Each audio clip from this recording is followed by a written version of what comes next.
So we've got another legend in the house with us this week. It is Colin Little. Hello, Colin. Hey, Luke. You're looking really, really well as well. How's lockdown treating you? Well, we've all been in the garden, haven't we, for about 3 months. So yeah, and got a bit of a tan and that. But yeah, been okay. But you can't get out and do your football, can you? Your coaching or whatever it is you're doing. So. No, we'll get onto your coaching career in a bit. But I know when I first started going to Hyde, as a small boy, you were banging them in for the Tigers. A really successful time there for you, wasn't it? Between '94 and '96, 97 appearances in total, 56 goals, including those FA Trophy runs. I mean, it was a great time for you, wasn't it? It was sort of like me coming of age of football, really. I absolutely couldn't speak highly enough about my time at Hyde. It was I landed there at exactly the right time, and great players around me, brilliant manager, Mike McKenzie, and it sort of like happened for a reason. Obviously, I ended up moving on from there, but it was such a brilliant time for me. I obviously didn't get I was a good footballer, playing for Manny Boys and stuff, but then didn't end up getting a club. So I ended up playing like men's football. So I went and played locally for Withy Town, and after about 7 or 8 games, I was a bit too good for that. So I ended up going to Rosendale, and still I had the body of like a 14-year-old boy, but played like a season for Rosendale on the wing, did all right, but it was like first time against proper men.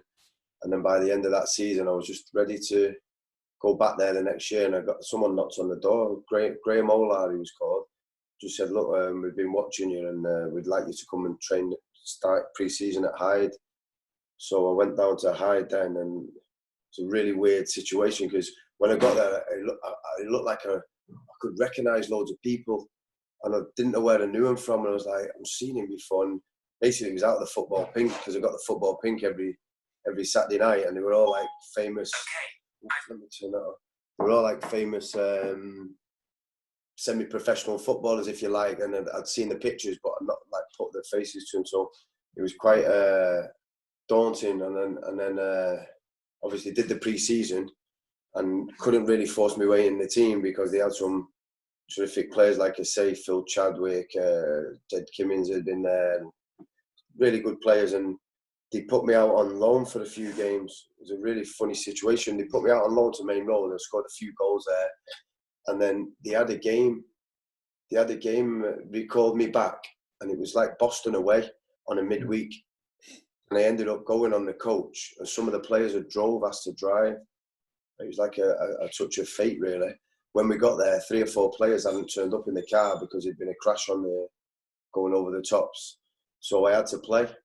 And to be honest with you, I didn't play particularly well, found it really difficult. And I think we drew 0-0. And then the next game was Bishop Auckland at home. And Mike, being Mike, was determined not to play the guys who hadn't turned up. So he kept me in the team. And and I managed to score in that game. We won 1-0. It's really clear in my mind. And we won 1-0. Not played particularly well again. So then Mike had a bit of an obligation then to leave me back in for the next game. We had, I don't know if it was, I'm sure it was Phil Chadwick, or it might have been Andy Graham, or whoever it was. They were left out, and they were like, they couldn't believe it. Why are you leaving me out for this kid? And then I just kept scoring. And then it sort of like went from there, and I kept scoring, and it was hard to leave me out. And then my performances got better, and I felt like I started to get used to the standard. And it was such a good thing because we was playing for such an attacking team. It was unheard of at the time. Mike was playing like a 4-3-3, and the 3 forwards were just, we could run anywhere we wanted as long as we defended from that. And teams found it. I mean, the score lines were, you'd win 4-5s, all the time. So you have plenty of chances to score. And it was my first real taste of proper men's football with crowds and all that stuff. It was brilliant. Great memories of it.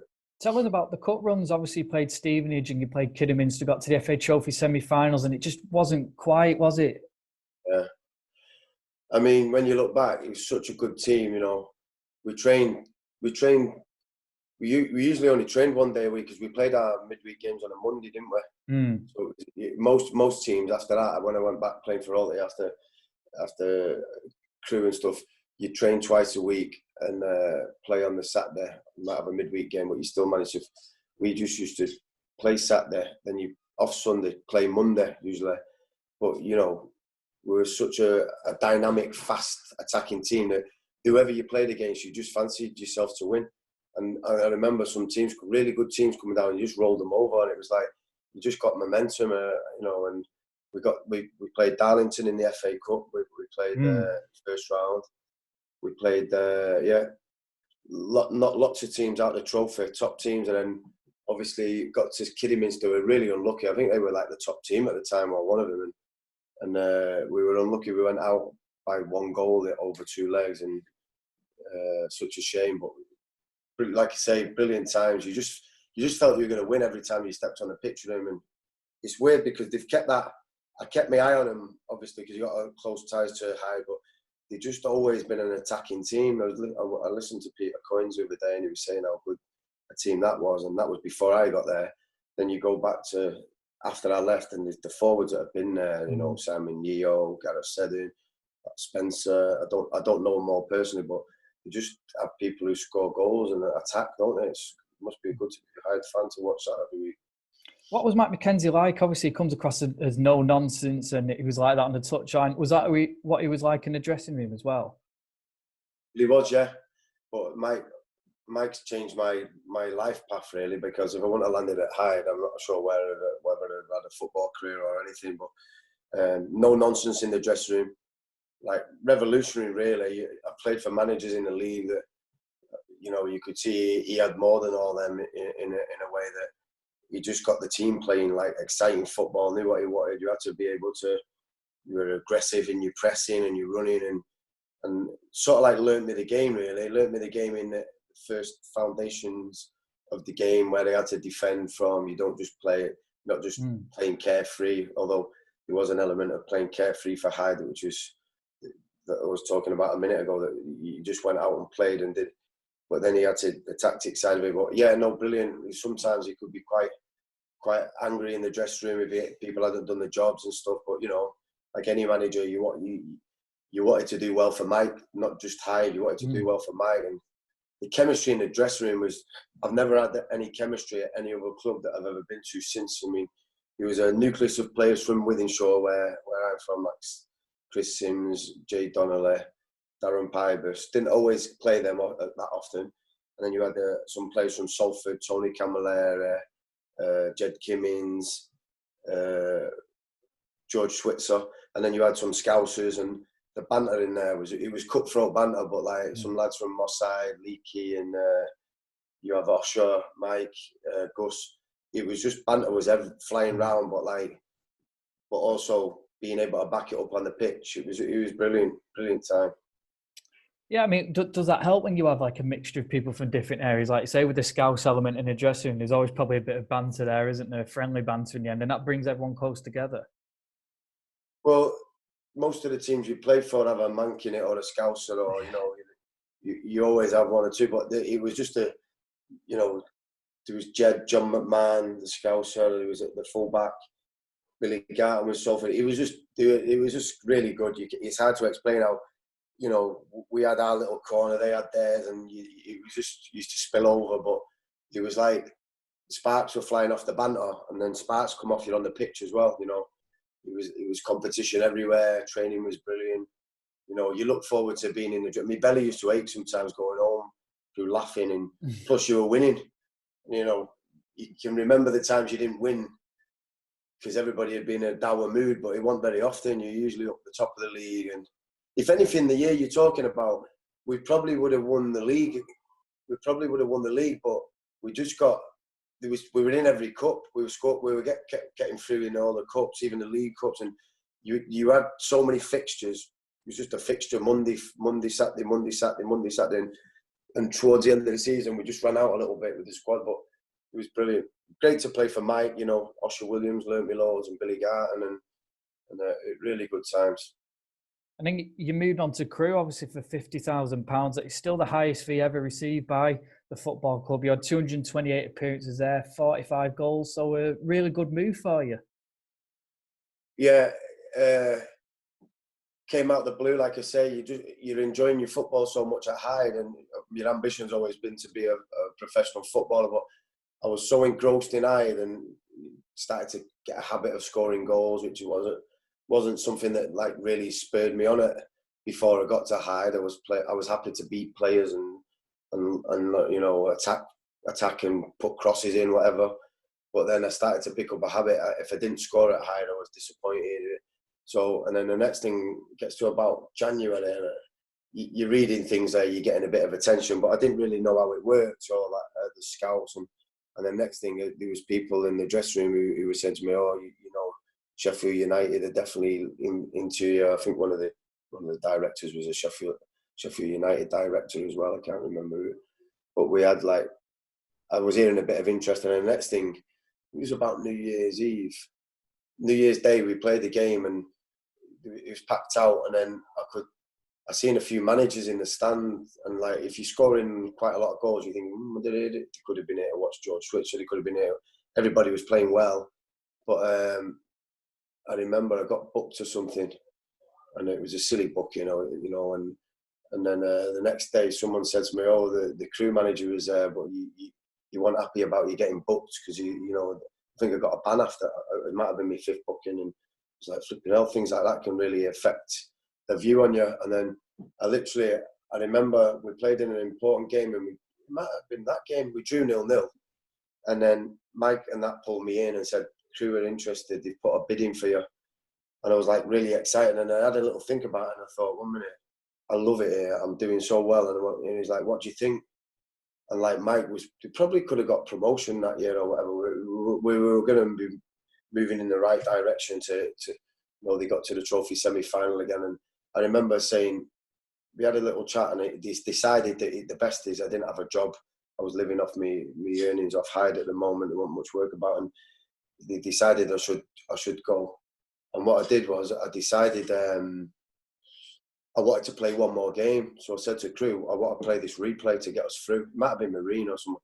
I want to play this replay. I owe it to him, and I played in the replay. And I remember thinking, I hope I don't get injured or whatever. And I think we went through anyway. And then after that, we went down to, we ended up going down to Crewe. I think Mike come with me, the director. I can't remember when we sat down with them. And they said, "Right, we've been watching you, this, that, and the other. I wasn't happy about you getting booked." And then they said, "Right, this is what you're going to be on. Going to be on the same as Robbie." I think they said at the time, "You're going to be on the same as Robbie Savage, who's a Welsh international, the same as someone else who's a really good player." And I was like, "All right." And then they went, "You're going to be going straight in our team," and this, that, and the other. So it was a brilliant move for me. And they then really learned me how to play the game. Really, I wasn't playing street football anymore. It's full time. You've got your all day. So then I was like, finishing drills that I wanted to get better at, you could just do them for 2 or 3 hours a day. Stay around, do more. They were giving you the details, really helping you improve as an individual, not just as a playing in a team where you haven't got time on a Tuesday, Thursday to do all them things. And that I was a much better player like 5 or 6 years later. Yeah, definitely. What was Dario like? Was he old school? He strikes me as old school. No, he's literally a one-off, mate. I mean, I've done a lot of webinars lately about. His sole purpose was to improve individuals. Now, I couldn't even call him like a manager, like managers of. He wasn't too fussed out how he wanted the team to do well, but he was just interested in improving individuals. You know, Danny Murphy receiving, people finishing, defenders, you know, 1v1s, and then selling them on, and that was the lifeblood of the club. He was constantly looking for non-league players who he thinks he could improve, or people in his academy. So it was the best place for me to go. I did think Sheffield United was showing a bit of interest, and you know, and I think we were in a division higher or whatever. But I ended up getting to the Championship with Crewe, and I had 5 brilliant years in the Championship, playing against Man City and Sunderland and all them. So it was fantastic. I'm glad I picked them. What was that like then? Was that like an eye-opener, playing like you say, the likes of Man City and Sunderland and things like that? Well, it was always your dream. That had been my dream. Well, my dream was to play for Man City, but or to get as high as I can in football. But to then end up playing against them or playing at a really high level was your dream. Playing football every day, getting paid for it, and you know, it's exactly what you've been waiting for, which you think ain't going to happen when you leave school and a few of your mates have all gone on to other clubs and you haven't. It was one of them. But being at Hyde, I mean, I work in academies now, and I can assure you, playing men's football is so important, and it's a bit of a problem in our pyramid system, if you like, because we keep them in. It's called the under 23s now and the under 18s, and you keep them in their own age band, and other countries have got like the B teams playing their League One over there, or Real Madrid, Calista play. They're all playing in a proper, well, like the standard of Hyde, where you. It's like the third division, isn't it? I think. Yeah, you're playing for a reason. There's something meaning on it. There's fans like yourself who turn up, whether it's 700 hardcore fans, and the football's different. I mean, I can tell you, I've played in the under 23s and the reserve leagues of when you're coming back from injury or you're not playing in the first team and they drop you, and there's something missing from that you get when you play for Hyde United or Altrincham or whatever, and people could say, well, it's full of really technically good players who can play, and people have a down on it and think it's all long balls. And I sometimes hear it, you sat around the table and go, yeah, he can't play in a non-league though, it's just terrible. The Hyde United played as good a football as anybody I'd ever played with, all passing, short passing. If you whack long balls up to me, I had no chance of controlling them or holding a defender off, if you like. So it's a myth that if you've got a good manager who wants to play good football, you can play at any level he wants, and get good players and sell them on. Yeah, Hyde have sold many players on over the years, haven't they? Yeah, definitely. You mentioned about the likes of Danny Murphy, Robbie Savage, Neil Lennon, people like that. I mean, what was the dressing room like there? Could you tell that they were going to go on to bigger and better things, and were they all like banterous and things like that?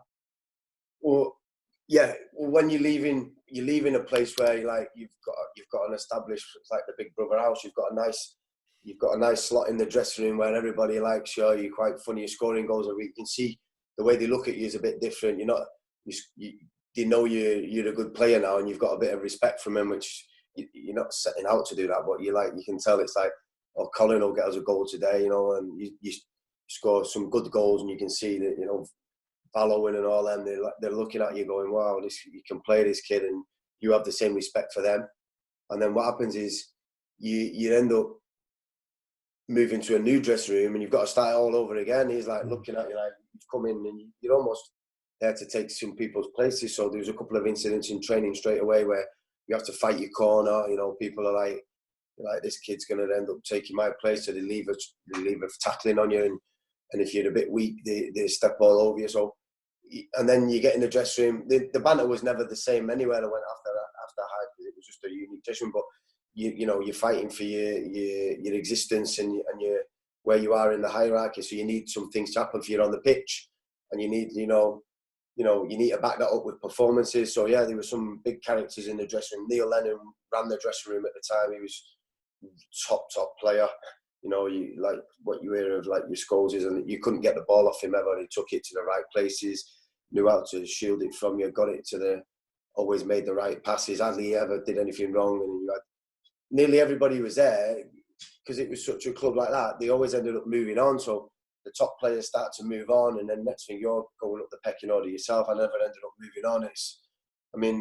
I remember thinking, wonder if I'll ever get sold on, but I never got any faster. Dario said to me once, "You're the only non-league player I ever signed who never got any faster." And he also said to me at the time, we didn't know who to take, you or Jed Kimmins. He said, you were both really good players. We were undecided.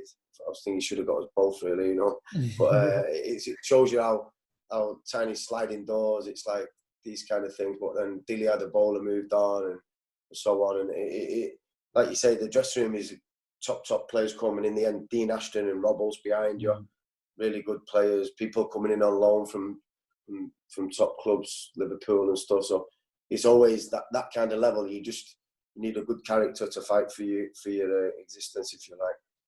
I thought you were going to say I wish I'd taken Jeb Kinnings because he's quicker. I thought what Dario was going to say. He was quicker than me. I mean, sometimes in that kind of forward line, even Phil and whoever else we all play with, the speed, you can look quicker than what you are because they're running fast and stuff. So yeah, it was a great time. You had a few. Sorry.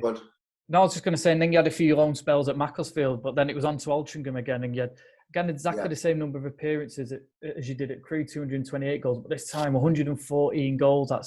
pretty prolific. You had 6 years there, pivotal player, led him to promotion, things like that. And that sounds like a good time as well. Well, I always felt I'd end up at Altrincham. When I was at Hyde, Mike told me one time that they'd put a bid in for me, Altrincham. They were in the conference and it was still a really quite a big club looked upon. But I turned it down because I just loved Hyde. And like at the time, well, I would have reckoned it's a really good move looking back because, you know, they had some money problems after that and all this. But they did put a bid in of some kind, if I'm not mistaken. It might have been for me and Jed. But it was a poor bid anyway, but Mike wasn't happy about it. But I was having such a good time, whereas if I was just a normal club, I would have definitely wanted to go to Altrincham because it was on my doorstep. And not a lot of people know this, but when I first finished school and I didn't get a club, I went and had a little trial because I was a good player. I had a little trial at Altrincham. Jerry Quinn was the manager. I remember training on the Alties pitch, and they had like a bit of a star-studded team at the time. I couldn't remember that, but they just didn't. I could tell they didn't even want to know. They had no, you know, even if it had done well in training. I had the body of about, like I say, a 14-year-old, and he just said to me at the end, "Oh, you need to strengthen up and get bigger." And so I left there, and that wasn't the reason why. And then I ended up going to Winsford for a little bit of a trial, and they said the same. It was Graham Heathcote, the manager of Alty, when I went back, and he said, "Oh, you're too small." I had a good pre-season. It's too small. You won't be able to cope.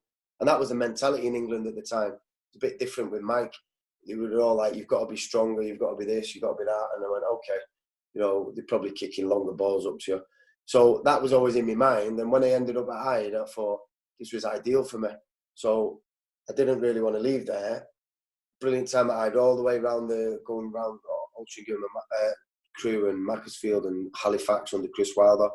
And then Halifax offered me a contract, but I'd got to the stage where I just thought, I don't want to, it was Chris Wilder as the manager, and I thought, I don't want to travel there anymore. So I actually phoned up Graham Heathcote, didn't really know him, and I said, "Look, I want to play locally." I said, "I don't want to be travelling everywhere," and blah, blah, blah. And he said, "Right, well, come down." He said, "I won't be able to give you much money." And he made me an offer. He said, "This is all we'll be able to give you." So I said, "Okay." And Linfield in Ireland wanted me as well. I had to fly over every Thursday, and theirs was a bit, well, was much more money. But I decided, I went to the airport one night, seen the little plane, and it had like little wheels and that, and I thought, there's no way I'm getting on that every Thursday night to go there. So I decided, I phoned Graham Heathcote and said, "Look, I want to play locally." And so I ended up going there, and then it was a good decision because, like I say, I scored a lot of goals. I was a much better player after being at Crewe and all that, and I ended up scoring a lot of goals for him that season. And then he won promotion, didn't you, in that first season, and then kept them in the conference the season after. Yeah, it was a brilliant time, and again, brilliant dressing room. Not as good a dressing room as at Hyde in the dynamics of it, but some Scousers, you know, some Val was there with me, brilliant guy, and it was really, really good. But different kind of football. Wasn't as much attacking football as what it was at Hyde. It was more, I sometimes played up front on my own, and you know, it was five across the back or five across the middle, and never creating as much chances as Hyde. So you have to score when you did. But yeah, brilliant time, and I got a really good relationship with Graham in the end. You know, we were brilliant. You know, and I did well for him, and I really enjoyed that top part of my career. Yeah. I was interested, actually. I didn't realise you played under Chris Wilder at Halifax. I mean, what was that like? And could you see him being the manager that he is now? Very good under Chris. When you go to teams and stuff, and you can see, like I said before, Dario's sole purpose was to improve players. He wasn't going to improve any players, but he had a really good dressing room. His coaching was good and fun and tactical and like. But yeah, you could see he had charisma. People would like to play for him. Great guy, you know, good banter, but also really serious. And I had some real good times. After I left him, he tried to bring me back a couple of times. When I was doing really well for Altrincham and Halifax were in the same league, he tried to get me back a couple of times and got in touch with me and through various people. But yeah, no, top guy. Wish him all the best. He's doing unbelievably well, and he's really good. Loves his football. Loves the tactics. He was at Carrington not long ago I think they played Sheffield United come down and played United's reserve team, and it was a really good day because I watched and Chris was there and had a chat with him at the end. But yeah, great guy. I never thought he'd get to the level he's at because it's just like a dream, innit? But you couldn't say that he wouldn't. You know, he's so enthusiastic and good with people. It's sink or swim, and he swam, hasn't he? Certainly. Yeah, and from here, the world's his oyster, innit? You know, I mean, if he weren't for this pandemic, probably would have been qualified for Europe by now, wouldn't he? And with players who nobody really rates as a top player, you know what I mean? And obviously, then you went into coaching after winding down your career, and the dream job. You're at Manchester United now, aren't you? Yeah, I mean, it really is a dream job. I mean, they didn't really want me playing Saturday football. You know, you had to commit to the coaching, and so I spoke to Graham. I said, "Look, I'm gonna leave it at the end of the season." I thought it'd be really hard but it wasn't that hard for me. It was because I was still involved at United, and the pitches were so good at Carrington. You're working with really good young players who could all play, and you join in with them, and you know, so it wasn't that much of a wrench to finish. But then they rang me back again. Like a few clubs had rang me and said, "Will you come and play for us? But you don't have to train." So I thought, well, if I finish sometimes on a Saturday at 1, I'll be able to get to a game and play. And I thought, why not? I'm still fit enough, still could score some goals and do all right. So I did that for a little bit, and then the club frowned on it and said, "We don't want you doing that anymore. You've got to just concentrate on your coaching." So I did that, and it was a good decision in the end. It is a top place to work with incredible people, some of the best like developers in the game, Paul McGuinness, Tony Whelan, top people. You know what I mean? Yeah. And so, which age group do you coach currently then at United? I'm with the under-18s. I'm the assistant. I've been the assistant for about 6 years, but that's like I was saying before. That's really what I want to do. I don't want to be a man manager, and I don't want to just set teams up to try to win a game at the end of the week. I want to improve players and see if we can make them better, like the stuff that happened to me through Dario and then Steve Holland at Crewe. I want to see if I can help to improve players. So that's my little the way I look at it, my little niche, if you like. The way I think coaching is going to go down that road where you're not just in charge of 18 players trying to win a game at the end of the week. You like try to improve them at certain tasks, or you know, whatever it may be, improve them. So that's sort of like where I'm at the moment. Really enjoying that. Yeah. Is that the hardest thing then for younger players at the minute? Because like you say, younger players back when you were playing, they came in, they'd clean your boots or whatever, wouldn't they? But now, do you think it's too much of a luxury lifestyle for them?